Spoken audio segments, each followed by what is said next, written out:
busy streets of Aboabo, a community where tricycles have virtually taken over private commercial transport. Many have now accepted them because of easy access and affordability. In spite of ready market, operators of the tricycle are reeling under persistent fuel price charges, mostly upward. Hudu Samsudin has been in the business for over a year now. Even the whole day you can work maybe 130 cities, or maybe 1-2. So removing the sales of the owner 50 cities, remaining the 50 cities you used to buy fuel. Maybe you get 30 cities as your income, and that may be really affected because this time the cost of living is very high. Most of these vehicles and tricycles on the roads in the city emit high levels of harmful fumes, resulting in high carbon dioxide in the atmosphere, destroying the ozone layer. According to World Health Organization, an estimated 6,500 people die from air pollution annually in Ghana. Perhaps solar and electric powered vehicles may be the solution to the problem. I read an article and they were like about 70% of the carbon dioxide or carbon fumes that destroy the ozone layer are from city centers, right? The cars that we use. So we decided that, okay, why don't we change the transport industry? Why don't we change the mode of transportation? So Arnold Anochiam Watson is operations manager for Solar Taxi Ghana. This particular tricycle doesn't have any engine, so it is powered fully by the batteries, which the batteries supply its power to the electric motorbike at the back. So we have the batteries under this particular seat, which I'm going to show you now.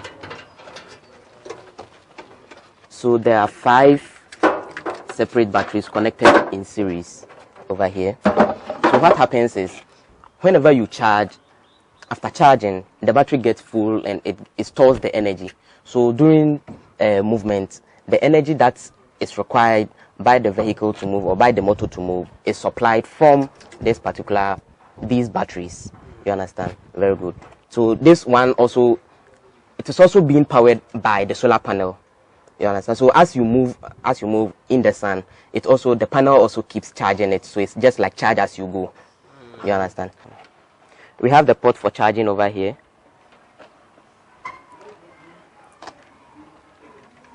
You just lift the lid, then you fix it. Then you connect this one to any outlet. The power taken from the batteries powers this motor, this electric motor down here. And when the motor begins to move, it turns the wheels, that's the axle. Inverters embedded in the vehicle are able to store solar energy to keep it moving when the sun goes down. The electric option, which is energy saving, takes 6 hours to fully charge for a 14-hour ride. The leather seats are similar to, but more comfortable than those of tricycles already on the market. The back seats of the tricycle are convertible to create more space for cargo. Steering wheels, gears and brakes have similar features except a reverse screen which displays view at the back when it is in reverse gear. There have been questions about the safety of Pragya because they have no doors. This one is different.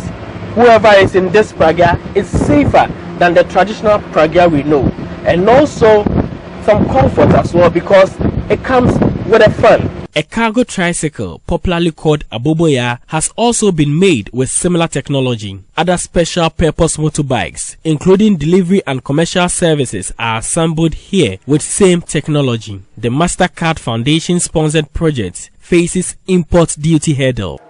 We imported the parts from China and we assembled them on this premises. So moving forward, we want to expand our production line. But the problem here is the import duties we paid for the importation at the harbor for this particular tricycle. The price we paid for this particular one was almost 3 times the cost of this particular tricycle. In spite of the challenge, the hub targets to assemble more vehicles by close of September, with females in the first cohort of drivers. From Kumasi for Joy News, Nanaya Ojima reporting.